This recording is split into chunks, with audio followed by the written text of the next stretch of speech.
dapat madali lang sanang panalo ito para sa Rusya. Isa sa mga radar system nito na nagbibigay ng datos sa S-300 Surface-to-Air Missile System laban sa isa sa mga drone ng Ukraine. Hindi mismong radar ang nagpapaputok sa drone, kundi ito ang tumutukoy sa paparating na drone para mapagana ang S-300 na siyang magpapaputok ng sandata ng Ukraine. Ang inaasahan ng Rusya na isang madali, kahit maliit, na tagumpay ay nauwi sa isang napakalaking kabiguan. Nanalo ang drone ng Ukraine. Ngayon, ilan sa mga mata ng Rusya sa rehiyon ng Donetsk ay natanggal dahil isa sa tinatawag na di nakikitang sandata ni Vladimir Putin ay tuluyang winasak. Lumabas noong Enero 6 ang balita tungkol sa kabiguan ng ilang radar system ng Rusya. Iniulat ng United 24 Media na nagwagi ang Ukraine sa labanan kung saan ang bihirang multimilyong dolyar na Sham S-32M1 radar system ay natalo ng drone sa Donetsk. Nalampasan ng drone ang pagtuklas ng radar at direktang tinamaan ang Sham S-32M1 na naging sanhi ng pagkasira nito. Dahil sa pagkawala ng radar, nawala rin sa Rusya ang mahalagang mata sa himpapawid ng rehiyong inaagaw nito mula sa Ukraine. Masamang balita yan para kay Putin. Kapag sira ang radar ng Rusya, nagkakaroon ng ligtas na daanan sa himpapawid ang Ukraine para magpadala ng drone, misil, at posibleng fighter jet o iba pang sasakyang panghimpapawid. Kinumpirma ni Robert Magyar Brovdi, pinuno ng brigadang mga ibon ng Magyar, ang tagumpay ng Ukraine. Bagamat isinagawa ng 400 at 12 TAS Nemesis Unmanned Systems Unit ng Ukraine ang pag-atake, mahalaga ang papel ni Brovdi sa pagpapalaganap at pagbibigay konteksto nito. Si Brovdi, isang kilalang personalidad sa drone warfare ng Ukraine, ay nagbabahagi ng video at pagsusuri sa Telegram. Kadalasang may komentaryo sa mga mahalagang drone strike sa digmaan.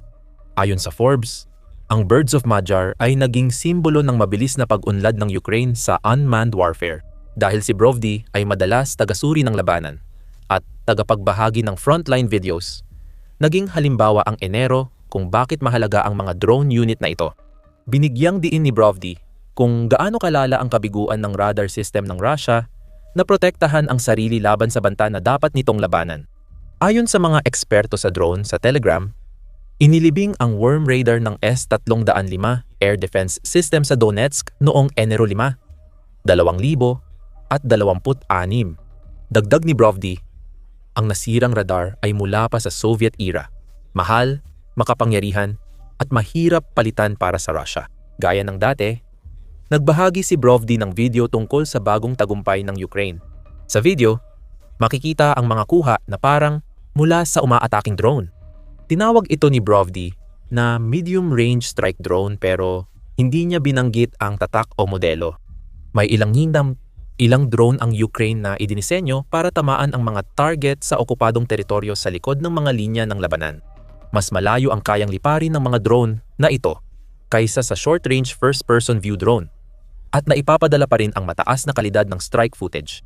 Kasabay nito, wala silang napakalayong abot tulad ng mga sistemang ginagamit ng Ukraine para tamaan ang mga target sa loob ng malalim na bahagi ng Russia.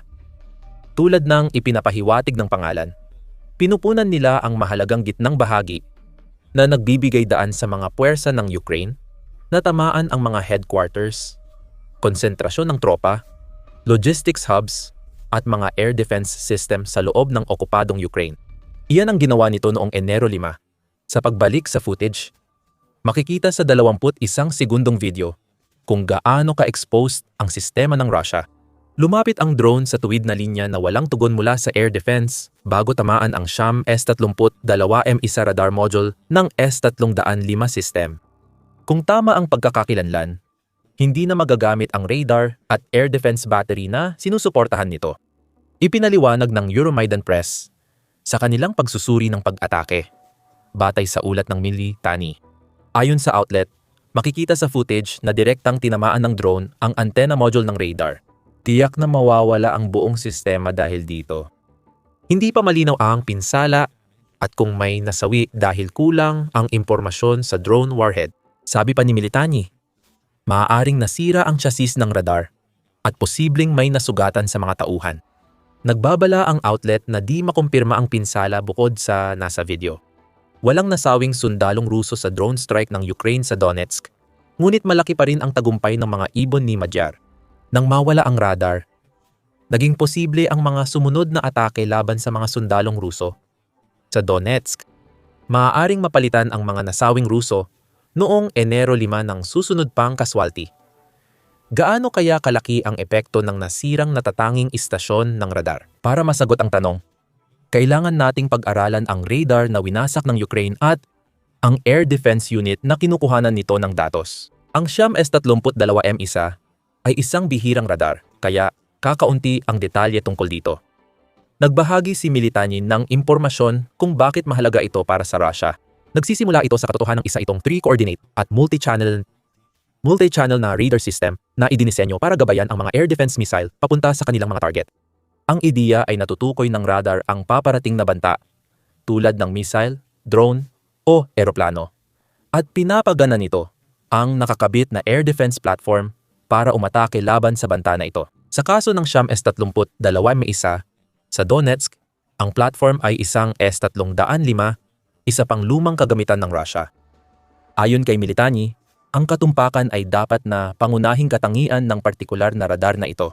Ang sistema ay may kasamang coherent pulse radar na gumagana sa centimeter range ng electromagnetic waves, ayon sa ulat ng outlet. Ayon sa Science Direct, ang coherent radar ay sistemang nagpapanatili ng phase history ng target para makuha ang Doppler frequency na gamit sa pagsubaybay sa target. Sa madaling salita, mahihirapan ang target makatakas sa coherent pulse radar ng Siyam S-32M1. Pag natukoy na ang target, inaasahang mabilis ding matukoy ng radar ang mga paparating na target. Gamit nito ang phased array antenna para makapag-scan ng beam electronically nang hindi na kailangang iikot ang antena. Mas kaunting mekanikal na trabaho ang nagreresulta sa mas mabilis na pagtukoy ng target na nagpapataas ng tsansa ng kaligtasan ng radar at ng anumang air defense system na pinoprotektahan nito. Kinokontrol ng radar ang paglulunsad at kargamento ng air defense platform na tumatanggap ng datos nito. Ayon kay Militani, kayang gabayan ng Siyam S-32M1 ang hanggang 12 anti-aircraft missile na pwedeng gamitin para tamaan ang 6 na target sabay-sabay. Sa saklaw, alam lang natin na kayang mag-detect ng Siyam S-32M1 ng mga bagay tulad ng fighter jet hanggang 100 at 50 kilometro o 73 milya. Pero kahit ganoon, ang ipinahayag na detection range na iyon ay mahalaga lang kapag ang paparating na target ay lumilipad sa altitude na hindi bababa sa 5 kilometro o 31 milya. Hindi ibig sabihin na mahalaga ito lahat. Noong Enero 5 nabigo ang di umano'y magaling na sistema na makita ang paparating na drone mula Ukraine. Sa huli, nagbayad ang Russia ng milyong-milyong dolyar na halaga. Marahil hindi kasing epektibo ang Siyam S-32M1 laban sa mga drone gaya ng kinakailangan ng Russia dahil ang mga drone ng Ukraine ay hindi naman lumilipad sa napakataas na altitude. Dikit na dikit sila sa lupa. Base sa video ni Brovdi, epektibo ang Siyam S-32M1 ng Russia laban sa misil at eroplano. Pero pinatunayan ng Ukraine na wala itong silbi laban sa drone. Baka iyon talaga ang totoong dahilan kung bakit napakabihira ng Siyam S-32M1. Gusto ng Russia na isipin ng Ukraine na madalang gamitin ang radar system dahil sa lakas nito. Sa totoo lang, baka wala talagang sagot ito sa mga middle-range drone ng Ukraine na lumilipad sa sinakop na Donetsk. Alam natin na ito pa lang ang ikalawang beses na napatumba ng Ukraine ang isang Siyam S-32M1. Sa halos 4 na taon ng digmaan sa Russia, ipinakita ng mga ibon ni Magyar na ang mababang pagkasira ay posibleng may kaugnayan sa Russia. Hindi nila inilalabas ang alam nilang luma at mahal na radar kaysa sabihing epektibo talaga ang radar na iyon. Ipagpalagay muna natin na ang Siyam S-32M1 ay gaya ng sinasabi ng Russia. Isang radar lang, malakas at mabilis itong matukoy ang halos lahat. Kaya dapat laging tumutugon ang air defense kapag may papalapit na missile o eroplano.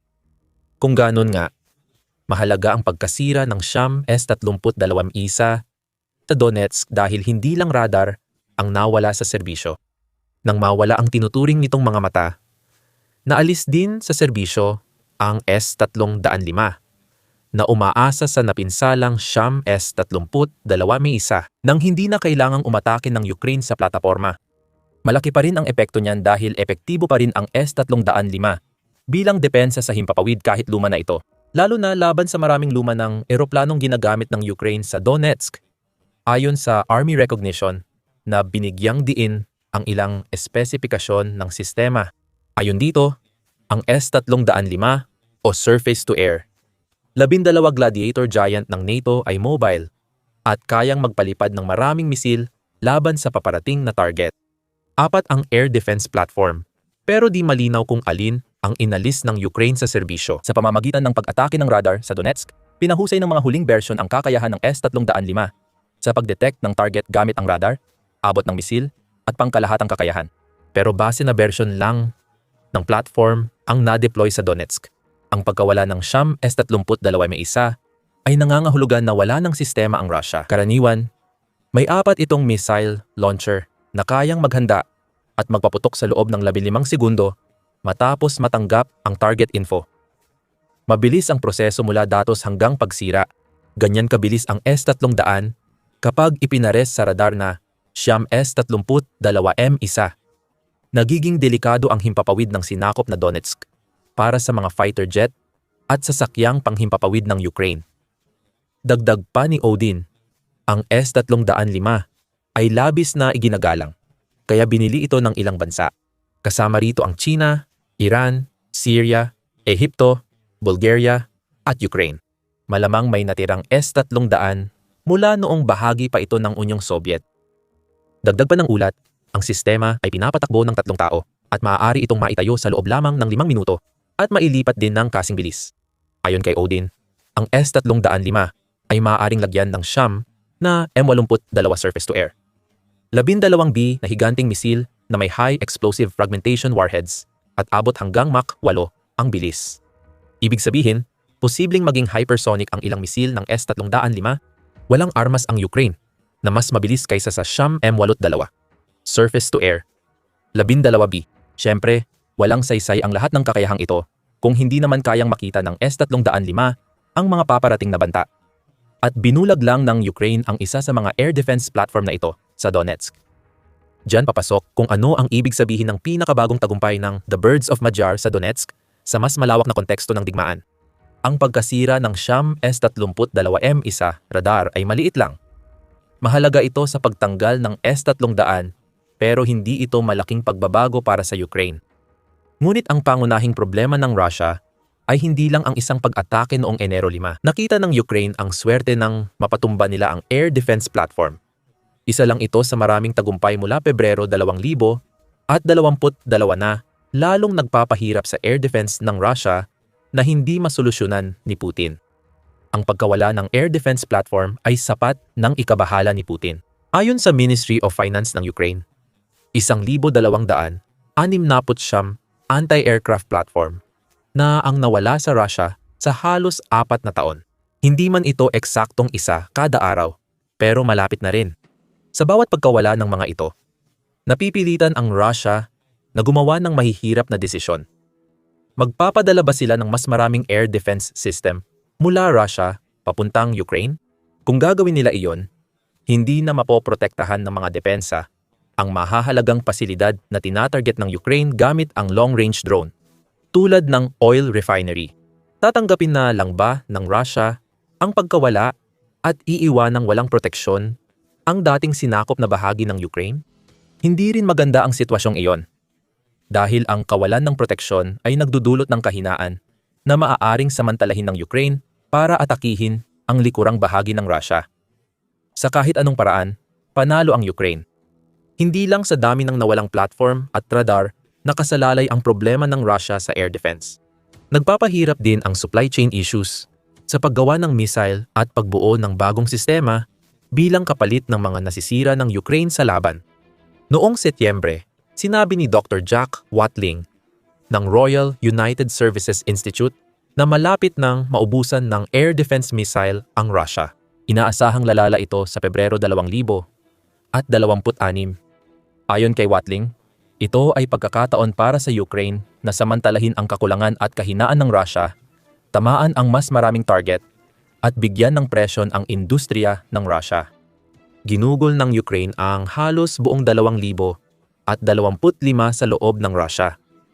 At mukhang mangyayari rin ito sa 2,000 at 26 ang kakulangan ng missile ng Russia ay nagpapalakas sa mga long-range na atake ng Ukraine. Ang kakulangan ay makakaapekto rin sa sinakop na Ukraine sa parehong paraan. Ang mga bagong oportunidad na binanggit ni Watling ay maaaring magbigay sa Ukraine ng tsansang mabawi ang ilang teritoryo. Ngunit lalo nitong pinapalala ang problema sa missile dahil hindi kayang palitan ng Russia ang mga nasirang air defense systems.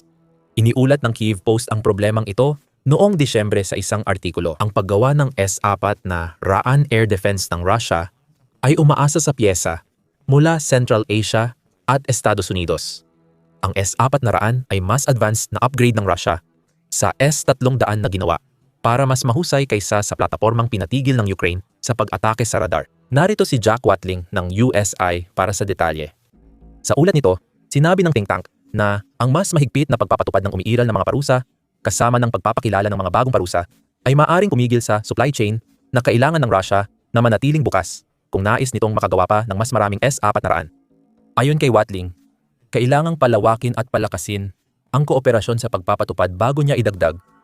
Mabuti na lang at may naipasa ng parusa. Kung patuloy nating nakikita ang malinaw na pag-iwas, ibig sabihin kulang ang pagbabantay ng mga bansa para matiyak ang respeto sa mga parusa. Pinagsama ang mga issue sa produksyon at malalaking pagkalugi ng Russia sa air defense, kaya nagkakaroon ng mga puwang. Ayon kay George Barros ng Institute for the Study of War, may maraming pagkakataon na ngayon ang Ukraine para matinding tamaan ang Russia. Sabi ni Barros, kapag nalamangan mo ang unang depensa sa paligid ng teatro sa Ukraine, maraming butas at kahinaan na ang natitirang bahagi ng Russia. Kailangan lang ng Ukraine ng tamang sandata at impormasyon tungkol sa mga puwang. O gawin ang ginawa nila kamakailan sa Donetsk. Lumikha ng isang puwang na tiyak na gagamitin ng Ukraine sa mga susunod na pag-atake laban sa mga posisyon ng Russia sa mga sinakop na bahagi ng Donetsk Oblast. Masama ito para kay Putin dahil pinipilit niyang sumuko ang Ukraine sa Donetsk sa gitna ng negosasyon para sa kapayapaan. Ayon kay Putin, mawawala na sa Ukraine ang natitirang teritoryo nila sa Donetsk. Gaya ng madalas mangyari, malayo ang katotohanan sa bersyon ng mga pangyayari na nililikha ni Putin. Ayon sa United, 24 media 11 taon nang sinusubukan ng Russia sakupin ang Donetsk mula Nobyembre 2000 at 25 simula ng agresyon ni Putin na nagresulta sa pag-aneksyon ng Crimea.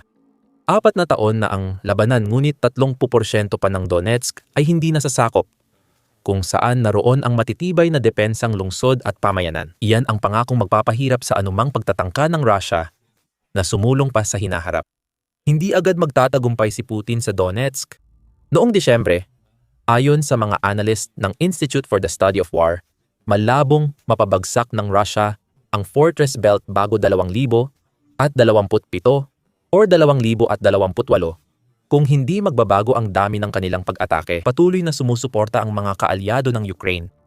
Sa ganung konteksto, ang pagkakamit ng Ukraine ng mga tagumpay laban sa Russia sa mga bahagi ng Donetsk na okupado ng kanilang mga puwersa ay masama para kay Putin.